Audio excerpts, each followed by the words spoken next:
Hello বন্ধুরা, আজ একটা হেলদি টেস্টি রেসিপি নিয়ে আমি আবার হাজির হলাম।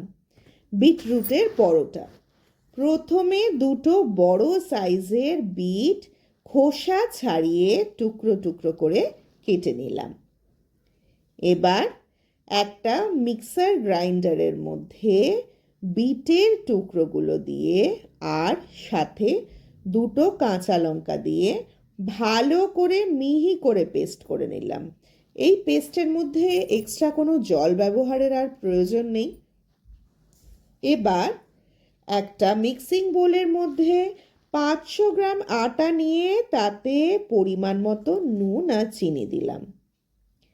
2 চামচ সাদা তেল এর মধ্যে দিতে হবে। এবার দিয়ে দিলাম 1 চামচ কালো জিরে। হাতের চেটোয় কাঁচা জোয়ান ক্রাশ করে 1 চামচ সেটা আটার মধ্যে দিয়ে দিলাম। এবার মিক্সিতে যে বিটরুটটা পেস্ট করে রেখেছি তার থেকে মোটামুটি 2-3 চামচ নিয়ে আটার মধ্যে দিয়ে দিলাম। বাকিটা রাখলাম মাখার সময় প্রয়োজন মতো ব্যবহার করব।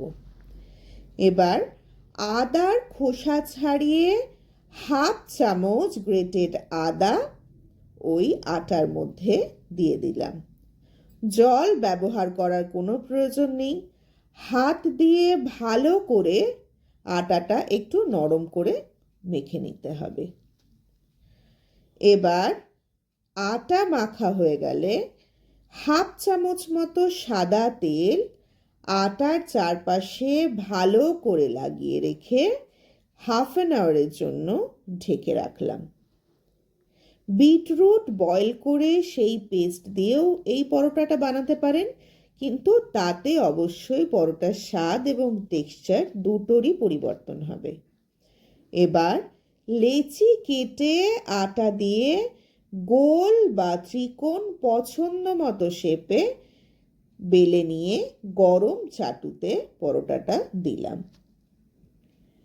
পরোটা গরম চাটুতে এপিঠ ওপিঠ ভালো করে সেঁকে নিতে হবে। সামান্য মাখন বা ঘি দিয়ে পরোটাটা একটু হালকা করে ভেজে নিলাম। আমি এখানে পরোটাগুলো বেগুন পোড়া আর সাথে পোড়া টমেটো, রসুন আর পোড়া কাঁচা লঙ্কার চাটনি দিয়ে পরিবেশন করেছি। আপনারা আপনাদের পছন্দ মতো যে কোনো কিছুর সাথেই এই পরোটাটা খেতে পারেন। রেসিপিটা পছন্দ হলে প্লিজ একটা লাইক আর কমেন্ট করবেন, আর যদি ভালো লাগে প্লিজ একটু শেয়ার করে দেবেন।